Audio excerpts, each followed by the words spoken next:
Vivir con un propósito en la vida. De eso va a tratar el café que te traigo hoy con un protagonista espectacular. Acabo de escuchar una entrevista que me mandó para que yo me pusiera un poquito a tono y se me han puesto casi los pelos de punta. Así que estoy seguro que ahora cuando te cojas un café o un té se te va a quedar frío, así que casi deberías de ponerle ya con hielo porque vas a escucharle sumamente atento.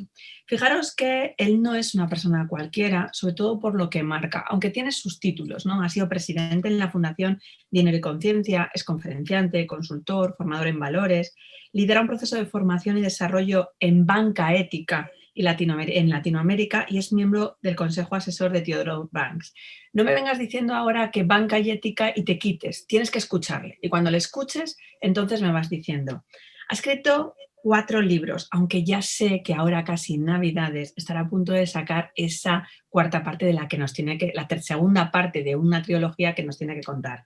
Dinero y conciencia, la economía explicada para los jóvenes, que sé obligatorio, vamos a tener que leerle ya, lo que nos queda por vivir y seres humanos o marionetas, que de ese voy a querer saber muchísimo, muchísimo más. Sin más, os presento a todos vosotros a Joan Melé. Muy buenas, Joan. Hola, ¿qué tal? Vivir con un propósito en la vida. ¿Qué significa eso? Porque la gente a lo mejor entiende una mezcla de propósito, objetivo, cualquier cosa que nos cuenten los demás y que nos digan que tenemos que hacer ya es suficientemente válido. ¿Qué significa para ti vivir con propósito? Significa vivir de forma plenamente humana. Si no vivimos con un propósito, y por supuesto para mí un propósito no es tener un trabajo bien situado y ganar dinero, esto no es un propósito. Vivir sin propósito es vivir para sobrevivir, que es lo que a veces nos enseñan, desgraciadamente, desde hace siglos, cuando en el colegio nos dicen que el ser humano es un animal superior, pero que la vida, al fin y al cabo, es una lucha por la supervivencia. Y hablamos tanto de sobrevivir que hemos olvidado qué significa vivir como seres humanos, ¿no? Entonces, cuando me dicen que la vida solo es una lucha por la supervivencia, y esto lo dicen pues ya quizá demasiados científicos con una visión reduccionista de la ciencia, digo, si la vida solo es lucha por la supervivencia, ¿por qué hacemos poesía?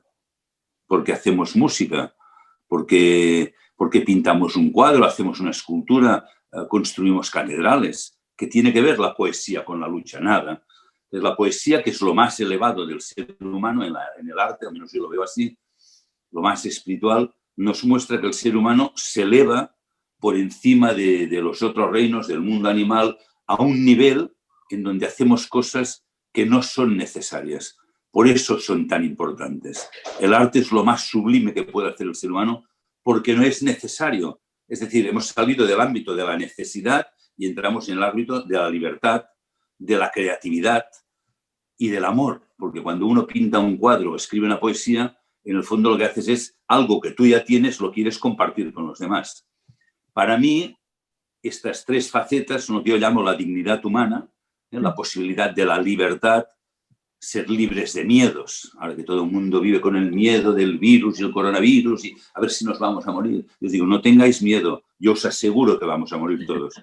Claro, uno tiene miedo cuando una cosa puede pasar o no. Va a pasar seguro. El problema es que no sé cuándo.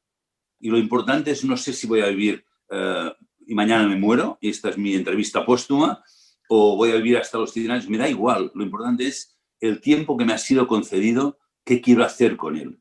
Y esto para mí es darle un propósito humano, que esté más allá del consumismo, del ganar dinero, del tener, sino el descubrirse a uno mismo.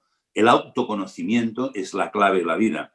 Y de esto, por esto nacemos, ¿no? Para autoconocernos, porque el ser humano en la separación del mundo aprende a conocerse. Y esto lo vemos muy bien en los niños pequeños.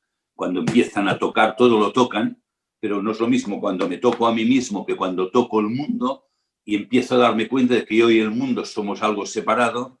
Y curiosamente el niño alrededor de los 3 años un día dice la palabra mágica, yo. Y yo es una palabra que nunca nadie le ha enseñado. Nunca ha señalado a su hijo diciéndole, yo, no toques esto, yo no, estate quieto. Nunca le hemos dicho que es un yo.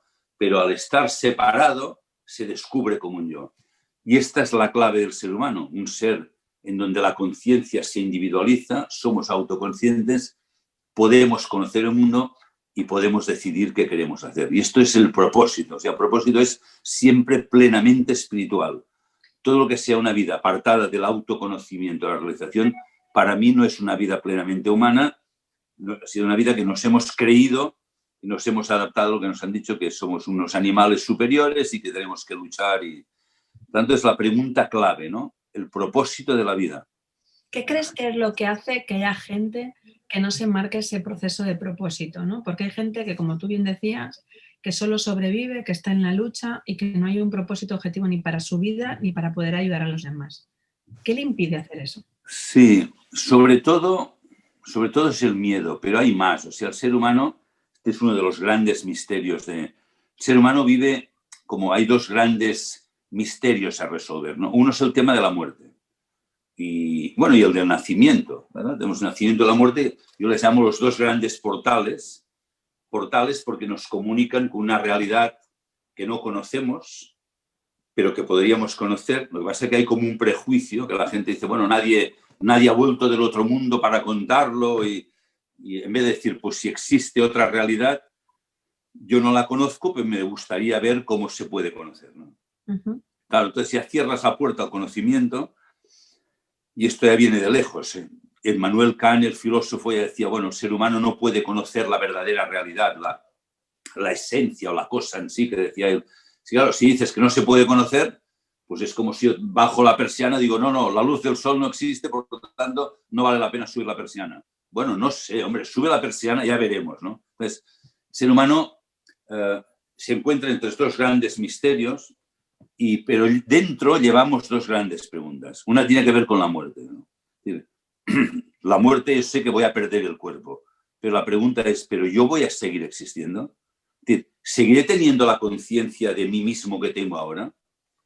¿Y me encontraré con los seres queridos que se fueron antes? Estas preguntas las llevamos dentro. No hablamos normalmente de esto, pues porque hablar de la muerte no gusta, es como un tabú, ¿no? Pero está ahí. Sí, cuando se muere alguien querido, en ese momento el disgusto y tal, y nos parece una desgracia, pero morir no es una desgracia. En toda la historia de la humanidad siempre hemos muerto todos, que es lo que decía antes, porque por lo tanto no es una desgracia. ¿Por qué no intentamos averiguar algo más, ¿no? Y el otro misterio, el nacimiento. Es decir, ¿hay algo antes de nacer? ¿Hay un plan para esta vida? O sea, aquí venimos a hacer algo. Entonces, fíjate que las respuestas que se han dado a esto son como muy polares, ¿no? Lo que decía antes, la ciencia materialista te dice, cuando digo la ciencia, no todos los científicos, ¿eh? Pero desde el siglo XVI la ciencia ha ido tomando un camino y hemos separado lo material de lo espiritual, la ciencia de la religión, ¿verdad? Como si fueran dos cosas que no se pueden juntar. Y esto es un error.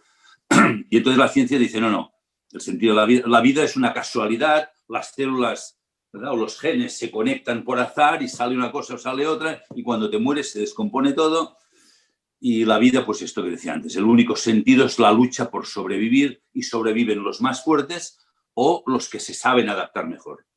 Entonces nos piden que nos adaptemos, lo cual me parece una barbaridad decirle a un niño que se adapte al mundo, un mundo que está mal, estamos enfermos, una sociedad que no funciona, y les pedimos que se adapten, en vez de decir, oye, sed creativos, hacer cualquier cosa, menos lo que hemos hecho nosotros, que no funciona, ¿no?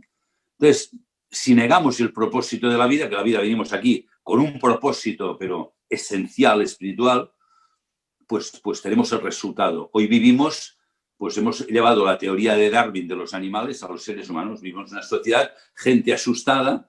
Claro, si la vida solo es lucha por sobrevivir, pues te viene el miedo y el egoísmo. El miedo hace que seamos egoístas. El otro siempre es un adversario, ¿no? Un competidor.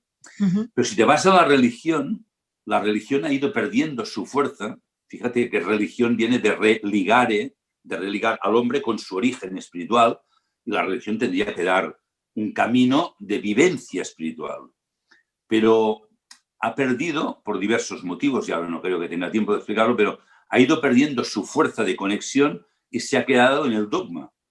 O sea, es una cuestión de fe. Te dicen, bueno, tú tienes que creer, ¿no? Creer lo que fue revelado en su día, pero de alguna manera te dicen que tú no puedes acceder a la experiencia espiritual de la verdad, a pesar de que en el Evangelio dice, conoceréis la verdad y la verdad os hará libres.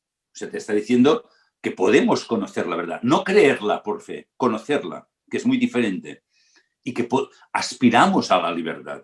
Para mí este es un mensaje clave, ¿no? Entonces, ni religión ni ciencia nos contestan estas dos preguntas y esto hace que vivamos la vida, pues oye, mira, cuando eres pequeño estudias y luego ver si puedes ir a la universidad y luego ver si encuentras un trabajo y cuando tengas un buen salario igual te casas y tienes hijos y les dices que tienen que estudiar y bueno, y vamos tirando hacia adelante, pero nadie para decir, bueno, pero ¿qué sentido tiene esto? Porque me acuerdo, a mí me educaron mis padres en el cristianismo católico, lo agradezco porque me transmitieron unos grandes valores, pero yo salí preguntón, ¿no? Les decía, bueno, pero ¿qué sentido tiene la vida? ¿Qué hacemos aquí? Decía, bueno, no preguntes tanto, lo que tienes que hacer es portarte bien. Bueno, yo me portaba bien, todavía me porto bien ahora, ¿no? Portarte bien significa obedecer. Ya, pero yo quería entender, ¿no? Decía, pero Dios, ¿por qué nos ha creado? Dice, no sé, Él sabrá. Digo, hombre, Él sabrá, pero no os lo podría contar, porque esto es raro. O sea, es que uno nace paralítico, el otro ciego, el otro en una favela que le van a violar y a maltratar y el otro vive en un barrio rico. Y encima pórtate bien, porque si te portas bien irás al cielo y si no al infierno. O sea, no sé, tiene que haber algo más. No lo entiendo esto, ¿no? Has dicho que Pues, la sociedad... perdona, pero que me enrollo mucho. Pero estos son dos grandes misterios y solo acabo una. El otro gran misterio es el misterio del mal. ¿Por qué los seres humanos somos capaces de hacer cosas grandísimas y dar la vida por los demás? Esta capacidad de amor que tenemos, que es increíble. O sea, y el mundo no está peor gracias a que hay millones de personas que entregan la vida a cuidar a los demás. Y hay gente que llega a morir por los demás, pero luego podemos llegar a ser de una perversión que asusta. Y hoy, bueno, pues pasan cosas gravísimas. Algunas nos llegan, otras no, y casi mejor porque son barbaridades, de que incluso gente como disfruta haciendo daño a los demás, ¿no? Entonces, el misterio del mal lo llevamos dentro. Es decir, el ser humano lleva dentro fuerzas subconscientes. Yo les llamo los tres dragones, o el dragón de tres cabezas. A mí sí me gusta buscar imágenes, ¿no? Que es el de la mentira, es el del odio. El odio en el sentido, odio, es decir, cuando apartas a los demás de tu vida y no quieres saber nada de ellos. Y el miedo. Y todo esto hace un poco la pregunta, porque yo contesto demasiado largo, ¿no? Me hacías la pregunta de por qué todo esto, porque estos tres dragones trabajan en nuestro interior y nuestra misión es verlos, desenmascararlos y transformarlos. Es decir, si uno mira, hay una imagen arquetípica que me encanta, que es la imagen del arcángel Micael luchando con el dragón, pero no mata al dragón. Con la espada le somete y dice, tú aquí, porque el dragón tiene que estar. Estas fuerzas, cuando las afrontamos y las transformamos, se convierten en nuevas capacidades. Por ejemplo, yo me acuerdo cuando estudiábamos, me decían, los vicios y las virtudes son lo mismo. Vicio, si esa fuerza poderosa te arrastra. Si la transformas, es una virtud. Por ejemplo, 4 caballos desbocados, te atan los brazos y las piernas a cada caballo, te van a desmembrar. Pero si aprendes a domar al caballo o a domar a la fiera, tú los puedes llevar donde quieras, ¿no? Entonces, hoy creo que el ser humano tiene que confrontarse con el mal en el mundo. Cualquier barbaridad que veamos fuera, pensemos que estas fuerzas de mal las llevamos todos dentro, forma parte del misterio de la vida, pero que hay que verlo y hay que transformarlo. O sea, yo no puedo cambiar el mal en el mundo, yo puedo transformarme a mí. Y transformándome a mí, yo estoy ayudando a transformar el mundo. Perdón, intentaré ser más breve. No te preocupes nada, sí, además me alargo demasiado. Más diciendo. Iba un poco en relación con eso, porque dices que tenemos esas 3 cabezas de dragones, ¿no? La mentira, el odio y el miedo dentro de nosotros, y hablabas de que crees que la sociedad está enferma. Y la pregunta es, ¿de qué consideras tú que ahora mismo tenemos una enfermedad social? La enfermedad, hemos abandonado la esencia espiritual del ser humano. Hemos perdido el sentido de lo sagrado. O sea, nos hemos quedado en el mundo material, la ciencia ha avanzado mucho y fíjate, a mí me encanta la ciencia, que no se interprete como una crítica, porque yo incluso estudié matemáticas y física, aunque no terminé, estudié las 2 carreras, aunque luego no las terminé, y me encanta, pero yo siempre pongo un ejemplo. Si tú tienes un cuadro, no sé, Van Gogh, por ejemplo, un pintor que me gusta, y quieres entender el mensaje de Van Gogh o de Velázquez o de Rubens o que sea, tú no te puedes poner a estudiar la composición química de los pigmentos de pintura.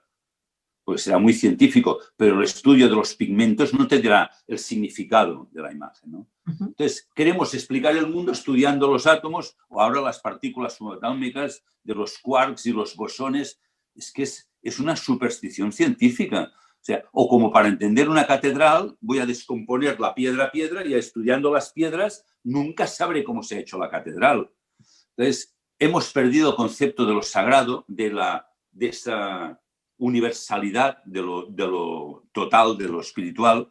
Cuando digo esto, digo, repito, algunos científicos no. Hubo un científico que ahora está muerto, David Bohm, que escribió un libro muy bueno en su época, en los años 60, que se llamaba La totalidad y el orden implicado. Y él decía, como físico, físico de grandes universidades, amigo de Einstein y tal, decía, estudiando la particularidad nunca veremos la totalidad, porque se capta espiritualmente. Entonces, nuestra enfermedad es que nuestra esencia es espiritual, el universo es espiritual, y hemos olvidado las dos cosas. Y vemos solo lo material y esto nos va a traer problemas y desgracias. O sea, la única solución es despertar a la dimensión espiritual del ser humano y de la Tierra y del universo, todo.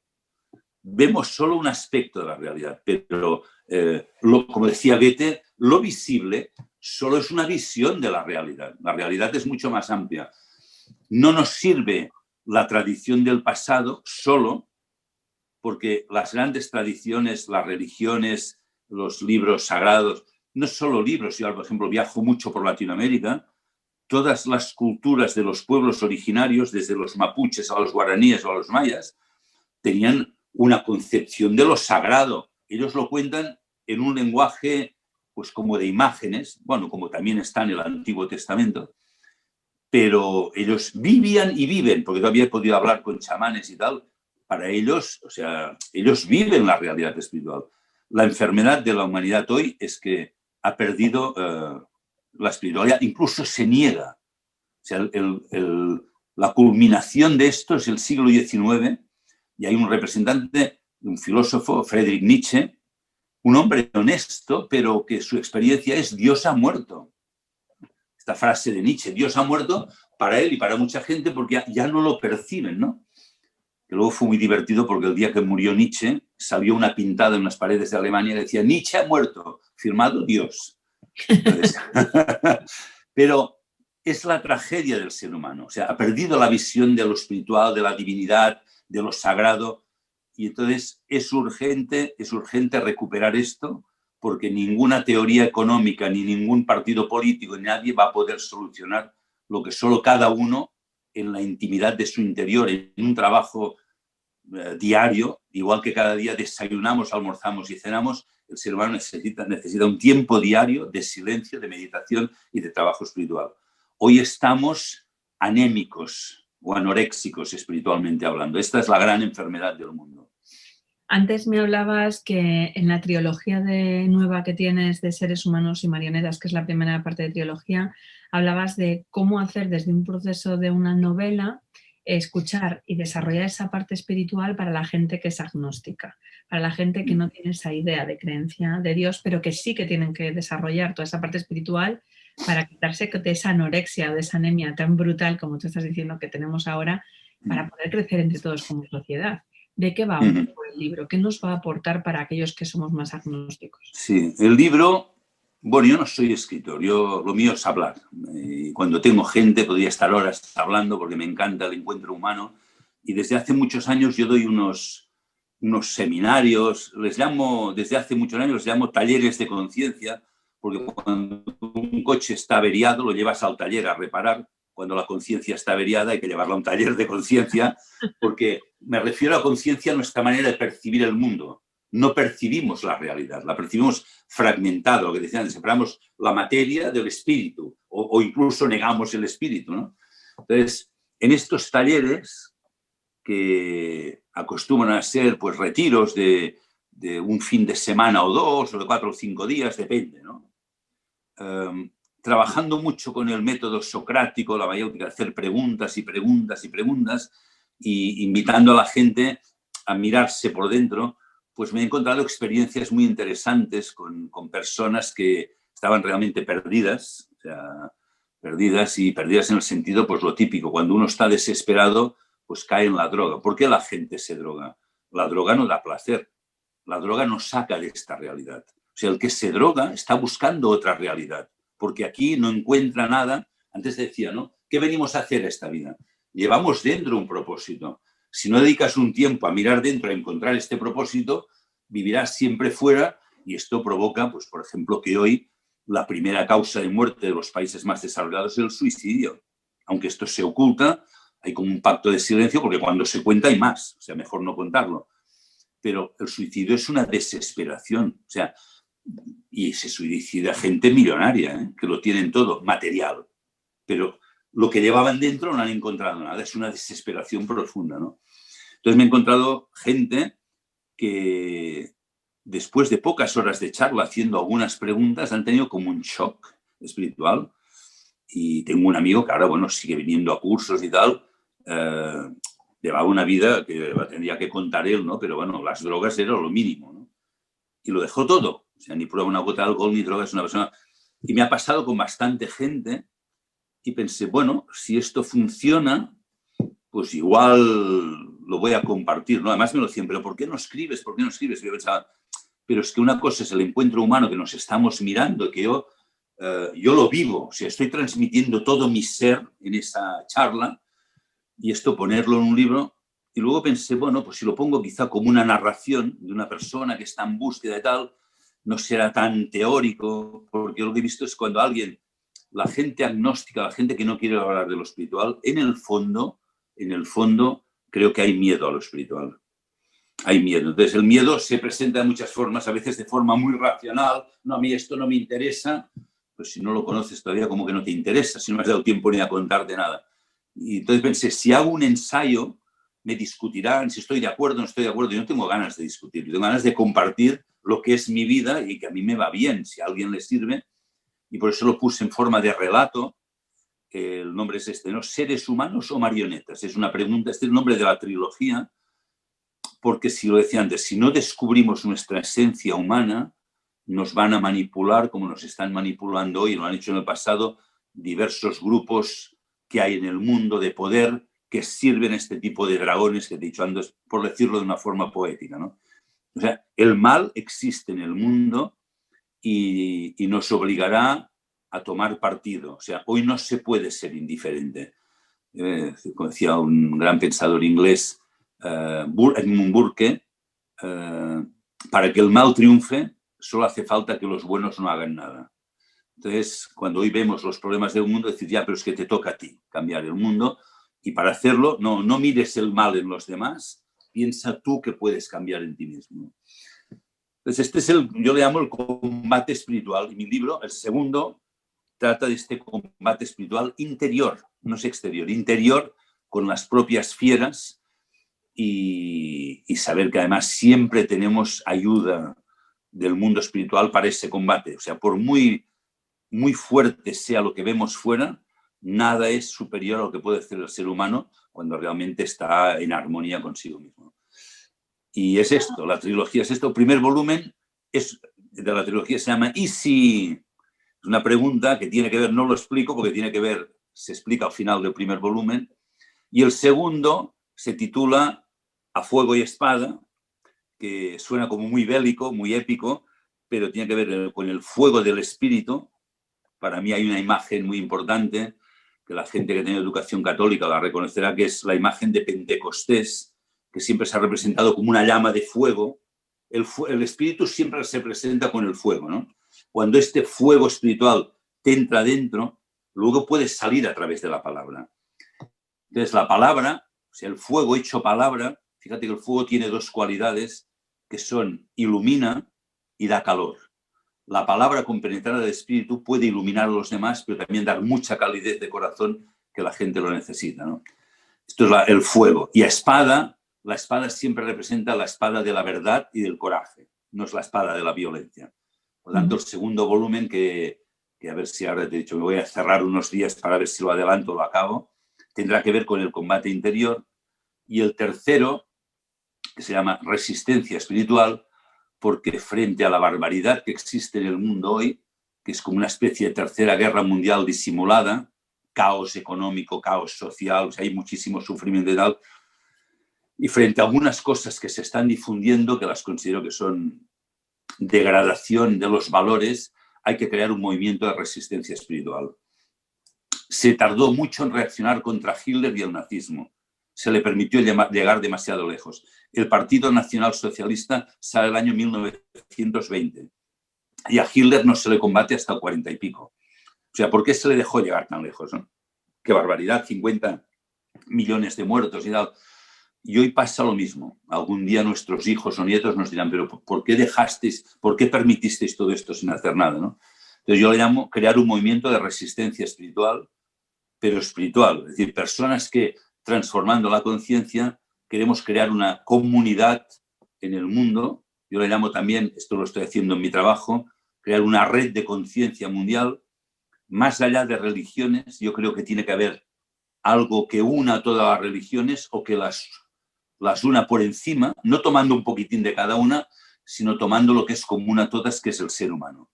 El verdadero interés por el ser humano, que yo estoy convencido, es mi vivencia, es a imagen y semejanza de Dios. El ser humano es un ser divino aquí en la tierra, que también está en el Evangelio. San Juan, que dice, en verdad os digo, sois dioses, bueno, dioses en potencia. Entonces, el verdadero interés por cualquier ser humano, da igual, nacionalidad, raza, sexo, creo que ya no toca hablar de naciones, ni banderas, ni patrias. Como decía Demócrito, la patria de todo ser excelente es el universo y nuestra casa es la tierra. Y lo demás es el colorido. O sea, ¿qué más da si es nacido en Barcelona o en Valladolid o en Colombia?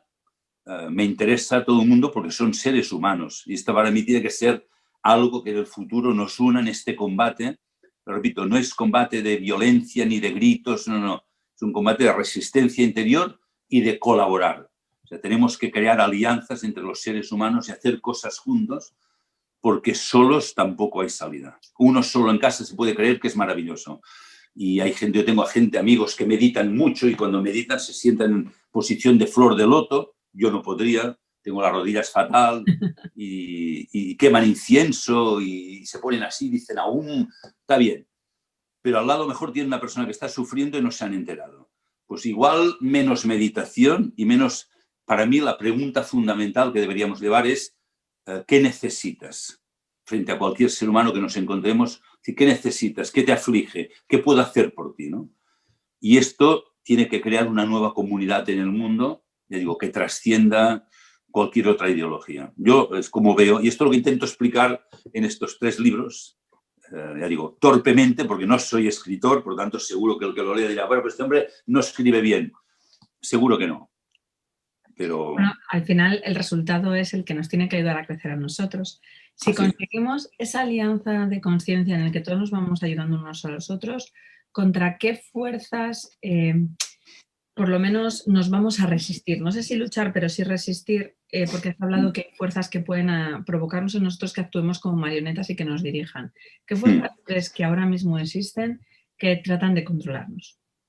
Pues mira, te voy a contestar con plena sinceridad, ¿vale? Yo no sé cuál es tu público habitual, pero voy a contarte algo. Mira, igual que he hablado de la espiritualidad y de la divinidad, ¿no? Que siempre se representa como una trinidad en nuestra cultura, le llamamos padre, hijo. Bueno, el hijo también se llama el verbo creador, el logos, tiene muchos nombres, ¿no? Y el Espíritu Santo. Y luego, esto se ha perdido mucho en la cultura, de hecho desde Santo Tomás se ha perdido, existían 9 niveles de conciencia entre la Trinidad y el ser humano. De niveles de conciencia que empieza lo más próximo a la divinidad, los serafines, los querubines, los tronos, las dominaciones, en griego los llamaban los dinamis, las virtudes,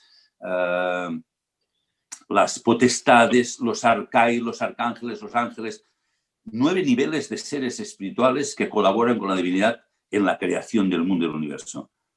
Hemos olvidado a los dioses o a las divinidades, los hemos olvidado. Y a pesar de que todo lo que existe cada día se aguanta es porque estos seres están presentes. Pero igual que existen estos seres, existen otros que también está contado en la tradición, seres del mal, a veces se ha llamado demonios y tal, que tienen muchos nombres y que a veces incluso nos hemos confundido Porque cuando hablamos del bien y del mal lo presentamos como una polaridad y no es exactamente así. O sea, hay dos tipos de mal. Si el ser humano es un ser espiritual aquí en la tierra, en un cuerpo, por algo estamos aquí. Esto tiene un sentido. Tan error es querer huir de lo terrenal y pensar solo en lo espiritual, como negar lo espiritual y aferrarse solo a lo material. Son dos tipos de mal. Uno me tira hacia arriba y otro hacia abajo, ¿no? Las entidades, hay un tipo de entidades demoníacas que nos quieren llevar hacia un exceso de luz. Un exceso de luz te puede deslumbrar, ¿no? Te puede llevar al orgullo, a la soberbia. Estas entidades que te llevan a un exceso de orgullo, soberbia, o a un exceso de luz, como la palabra indica, en nuestra tradición hemos llamado entidades luciféricas, que significa portadoras de luz, pero de un exceso de luz. Esto es un tipo de mal. Las otras, las que te llevan a la oscuridad, a un exceso de oscuridad, que dicen solo existe la materia, en la antigua Persia, te hablo de 7.000 a 8.000 años antes de Cristo, se les llamaba arimánicas, de Ariman, un ser de la oscuridad, que luego en la Iglesia Católica se ha llamado Satán. Pero se ha mezclado Lucifer, Satán, demonio, es que son completamente diferentes. Uno te quiere deslumbrar y solo pensar en lo espiritual, pero al pensar en lo espiritual olvidas lo material, que hay que trabajarlo, porque estamos aquí en la tierra para algo. Si solo piensas en lo material y niegas lo espiritual, esta es la polaridad. El bien, o las fuerzas crísticas, o que Cristo trae al mundo, este sería un tema para hablar en otra charla, porque yo creo que no se conoce bien. Nos hemos quedado con el Jesús de Nazaret carpintero, pero el ser divino que trae a la tierra las fuerzas del amor y de la conciencia que nos permiten el combate, este ser el que mantiene el equilibrio entre estas fuerzas de Lucifer y de Ariman, o de Satán, es decir, entre el exceso de luz y el exceso de oscuridad, que el ser humano puede hacer un equilibrio, y entre la luz y la oscuridad existen los colores, ¿no? Entonces, existe el mal en el mundo. Es más complejo que lo que he dicho, pero tampoco para liar más, pero o sea, existen seres, fíjate bien lo que voy a decir, cuya misión es oponerse en el interior del ser humano. Porque el ser humano, si no tiene oposición, no puede avanzar. Yo no puedo caminar por el suelo si el suelo no me presenta una resistencia. Si tú intentas caminar en una pista de hielo completamente pulido, no puedes andar. El pie te resbala. ¿Por qué? Porque no hay oposición. Tiene que haber una resistencia para que tú avances. Estas entidades, su misión es ofrecer resistencia al ser humano en su interior espiritual. Nuestra misión es utilizar esas fuerzas de ellos para transformarlas en algo superior. Este es un tema muy complejo. No, aquí quizá ni es el momento para explicarlo. Es decir, el mal existe y, como decía Giovanni Papini, un escritor italiano, el gran éxito del demonio ha sido hacer creer a la gente que no existe. Bueno, pues existe, pero no es tan sencillo como un demonio, sino fuerzas subconscientes que nos quieren apartar de nuestra misión, es decir, que somos seres espirituales, seres divinos. Y cuando decimos yo, esto es una chispa de la divinidad en nosotros que nos permite la autoconciencia, puede llevar, como decía antes, hacia la libertad, hacia el amor, lo más importante del universo, no el amor sentimental de pareja o de padres e hijos, que está bien, es un primer nivel, pero fíjate que el Evangelio también dice, ama a tu enemigo. Me encanta la provocación, o sea, ama a tu enemigo, es decir, amas a todo el mundo. Entonces, esto es lo que puede hacer un ser humano, pero para hacerlo se tiene que confrontar con estos seres que, a diferencia de las películas, el mal lo ves fuera. Por ejemplo, la Guerra de las Galaxias o El Señor de los Anillos. No sé si has visto El Señor de los Anillos. Los orcos, ya se ve que son malos, ¿no? Son feos y son monstruosos y están fuera. Pero cuando los orcos los tienes dentro, tú solo ves el mal en los demás, pero el propio cuesta mucho de ver. Entonces, hoy existe el mal en el mundo y además ya avanzo que va a ir creciendo, porque este es el otro misterio que decía. El misterio de la muerte y del nacimiento es uno, el del mal es otro, pero misterio significa es algo que tiene sentido y que lo tenemos que descubrir y transformar. Esta es la gran tarea, por eso hay que dedicarle tanto tiempo y por eso no comprendo cuando la gente dice es que no tengo tiempo para esto. Digo, pues déjalo otro. O sea, ¿cómo que no puedes tener tiempo para dedicarte a lo más esencial de tu vida, que es tú mismo y tu sentido de vida, ¿no? Entonces hay que dedicarle un tiempo diario. Y te lo digo porque durante años pues, me he levantado a las 5 de la mañana, 5:30, he dejado 2 horas antes de ir a trabajar y he sido banquero, soy banquero. Es decir, un banquero, gente dice, un banquero medita, pero así de qué pregunta, ¿y por qué no? Un banquero o un carnicero o un barrendero. O sea, todos somos seres humanos, todos nuestra gran misión es descubrir esto y confrontar el mal en nuestro interior. Yo hago un ejercicio, perdona. Me lo planteas desde el proceso de ser banquero y una de las cosas que ahora mismo a nivel social no se tiene muy buena visión sobre el tema de la banca, el dinero.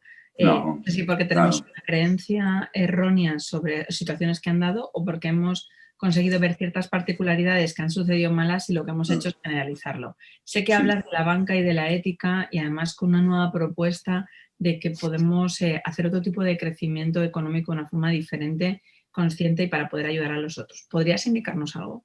Sí, sí, y como dicen la gente cuando los entrevistan, y me agrada que me hagas esta pregunta, ¿no?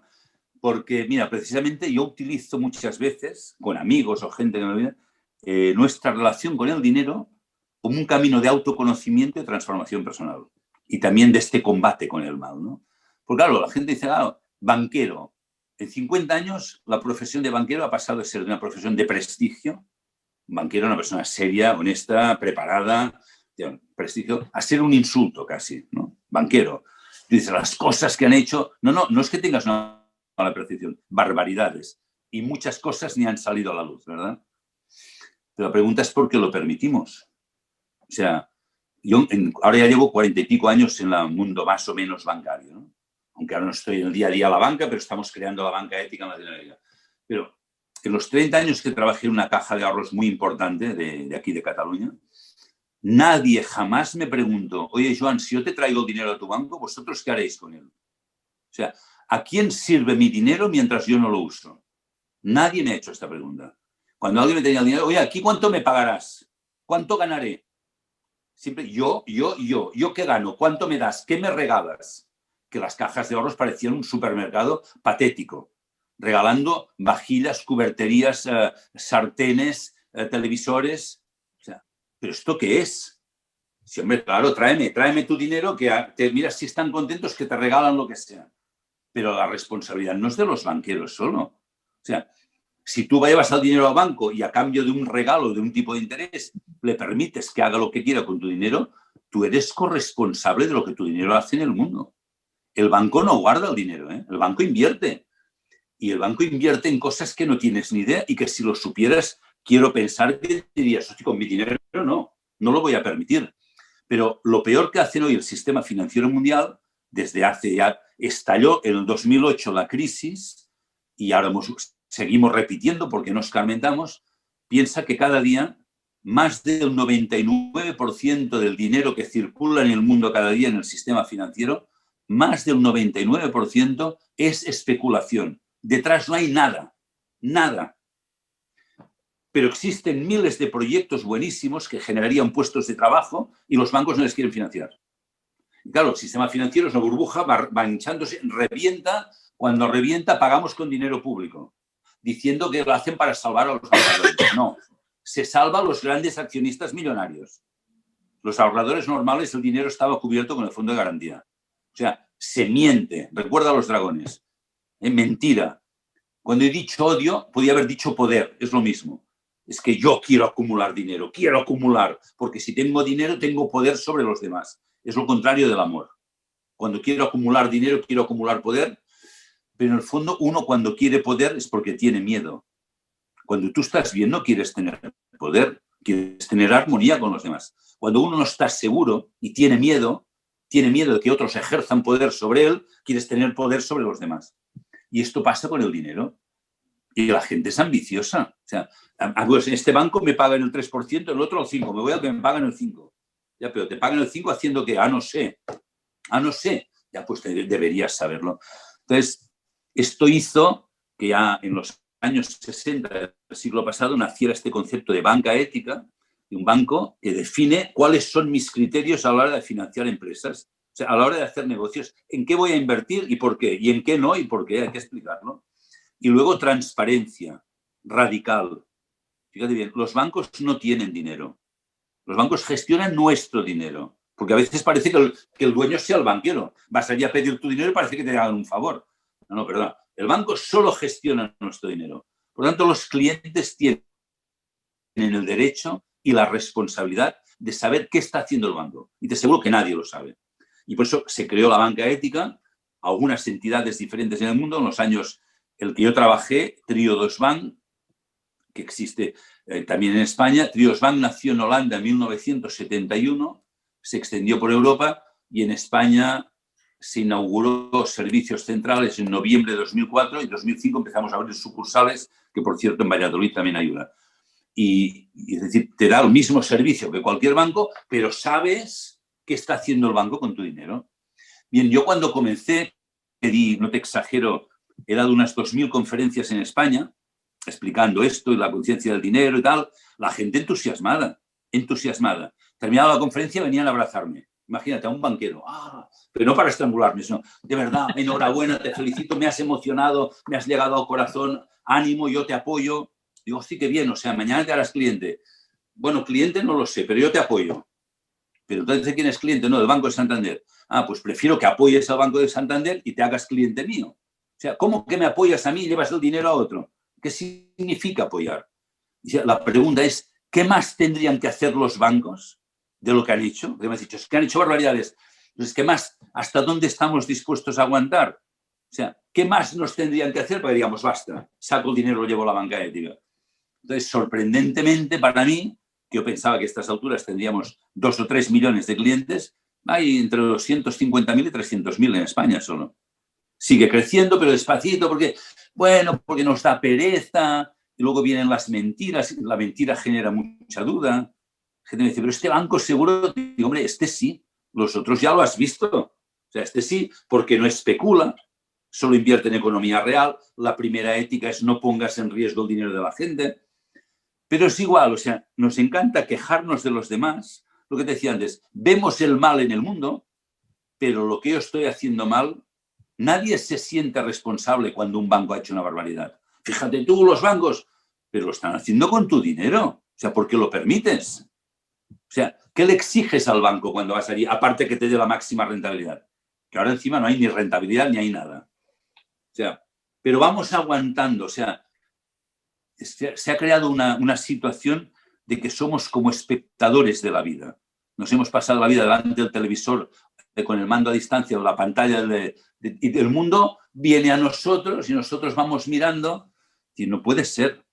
Entonces, el problema de la banca es este. Se creó la banca ética y yo por eso me llamaron de Latinoamérica. Aquí en España ya está creada y bueno, vamos a crearlo en Latinoamérica porque un continente tan sumamente rico como Latinoamérica, donde existe la mayor biodiversidad del mundo, las 3 reservas de agua más importantes del mundo, que son la Amazonia, la cuenca guaraní y la Patagonia, pero en Latinoamérica hay más de 80 millones de personas que no tienen acceso al agua. O sea, lo más rico del mundo, pero desde Europa, sobre todo Europa y de otros lugares, se ha expoliado Latinoamérica y se ha permitido crear unas desigualdades sociales que yo no sé cómo la gente puede dormir tranquila. O sea, clama al cielo. O sea, en una misma ciudad convive riqueza extrema. Por ejemplo, Santiago de Chile, por poner un ejemplo al azar. Un barrio pequeño de la ciudad tiene el nivel de renta de Noruega, el más alto del mundo. Otro pequeño barrio, nivel de renta de Suiza. Luego, la mitad de la ciudad, nivel de renta de Irak y la otra mitad del Congo. Y digo, ¿y podéis dormir? Bueno, ¿yo qué quieres que haga? Siempre la gente dice, ¿qué quieres que haga? Bueno, pues se puede hacer mucho. De entrada, por ejemplo, no pagar el salario mínimo a tus trabajadores, sino el máximo. En vez de decir, ¿cuál es el salario mínimo? No, ¿cuál es el salario máximo compatible con los beneficios de la empresa? ¿Por qué hay empresas o bancos en donde los directivos ganan 100, 200, 300, 500 o 1000 veces más que un empleado? O sea, que un empleado está ganando 1000 euros al mes y hay un directivo que gana 1 millón al mes. O sea, ¿es necesario esto? Y no me preocupa tanto lo que gana un directivo como el empleado con 1000 puede vivir dignamente. Entonces, pero nadie se siente, porque como decía al principio, nos han educado, una economía competitiva, tú tienes que mirar por lo tuyo. Y esto incluso gente que tiene principios religiosos y éticos y cristianos, decir, pues oye, revisar los evangelios que os habéis comprado, a ver si es que le falta alguna página de una edición mal editada, ¿verdad? Porque no lo entiendo. Claro, pues que parte de lo que tú estás diciendo en esta fórmula es que esa incoherencia es lo que está haciendo que el mundo sobreviva de esa manera, ¿no? O sea, hasta que no te toca a ti, o sea, yo qué sé, te pongo un ejemplo sobre el cáncer de mama, ¿no? Bueno, vamos a apoyar a la investigación y demás. Entonces, no eres capaz ni dar ni siquiera un donativo para que eso pueda suceder. ¿Cuándo te das cuenta de que esa investigación tenía que estar llevada a cabo? Pues cuando te pasa a ti, cuando tiene tu hija, ¿no? Entonces, cuando nos afecta a nosotros, porque no somos capaces de abrir los ojos a ver una apuesta de valor mucho más amplia respecto a ello. Y eso yo creo que dificulta mucho la constitución de todo lo que hacemos en el proceso del banco. Como ya muchos nos han robado, entonces tú te planteas, no lo voy a sacar de aquí, porque claro, es que fíjate, seguramente el otro sea igual de mal. Entonces, total, si ya me han robado aquí, pues me quedo con el que me ha robado. Pero eso, la duda es sí, pues ya no hace falta, como que ya. No, y esto que decías ahora es muy interesante de cuando nos toca de cerca, ¿no? Ahora, por ejemplo, todo el mundo está asustado con el coronavirus, claro, dicen que es muy contagioso y claro, te puede tocar a ti. Y es una tragedia, dicen los que mueren. Ya no entro en temas de cómo se han manipulado los datos, prefiero que entremos ahí. O sí, me da igual. Pero la propia Organización Mundial de la Salud lleva años diciendo que ahora, ha habido épocas peores, pero ahora en este momento cada día mueren de 8 a 10.000 niños en el mundo de hambre. Nunca ha sido noticia. Solo niños, ¿eh? Si cuentas niños y adultos, creo que son entre 20 y 30.000. Esto no es como, porque como que a mí esto no me va a tocar, pues la insensibilidad. Nunca he visto en televisión, señores, hoy han muerto 8.000 niños más de hambre. Y ahora, claro, el coronavirus y el test PCR y no sé qué. O sea, en fin, el egoísmo, por eso decía, el egoísmo es cuando el ser humano olvida esta dimensión espiritual, y en la dimensión espiritual uno sabe perfectamente que, y esto ya lo sabían incluso los antiguos en Oriente, en todas partes, que decían yo soy tú, ¿no? O tú eres yo. Es decir, yo no me puedo, somos seres individuales, pero estamos unidos a los demás. Entonces, no interesarse por los otros, que lo que a veces resumimos con la palabra amor, es una enfermedad social que nos lleva a la autodestrucción. Y la economía moderna está basada en el egoísmo. Por lo tanto, es destructiva y lo seguirá siendo hasta que no hagamos un cambio. Yo te he hablado de la banca ética, pero ya hace años yo trabajo y colaboro con lo que se llaman las empresas B, o B Corps en inglés, que son empresas que los empresarios, claro que quieren ganar dinero, pero se han dado cuenta que el dinero no es más importante que las personas ni que el planeta, y en el orden de valores lo han puesto así. Bueno, primero las personas, luego el planeta y luego los beneficios económicos. Y hacen una serie de cambios, una transformación. Pues es un tema interesante. Si algún empresario lo escucha, le invito a que conecte con empresas B. Está en todo el mundo, ¿eh? Empresas B de Barcelona, B mayúscula, o B Corp en inglés. Y bueno, ¿y sabes qué pasa? Que luego les va igual o mejor, porque está viendo un despertar de la conciencia. A la hora de comprar, la gente dice, bueno, en vez de decir cuál es el más barato, que es otra mentira, no podemos comprar las cosas por si son baratas o caras, porque las cosas tienen un valor. Cuando pago algo barato, y este barato está por debajo del verdadero valor, alguien lo va a pagar caro por mí. Así que a lo que no hay que mejorar es el precio y el valor. Claro, es que el precio no tiene sentido. El valor no es nada barato. Claro, es barato el vestido. ¿Quién lo ha hecho? ¿En qué país? ¿En qué condiciones? ¿Permitirías que tu hija trabajara en esta fábrica? Fábricas en las que han muerto miles de mujeres en condiciones inhumanas. Pero es bonito, es barato, me compro 3.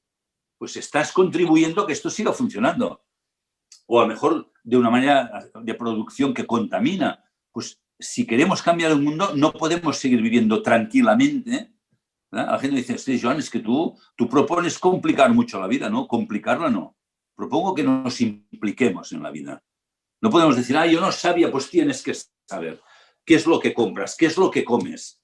No es lo mismo comer productos ecológicos de proximidad que productos no sé, intoxicados de pesticidas, de fertilizantes químicos, de transgénicos, porque no es lo mismo, ni para nuestra salud ni para la tierra.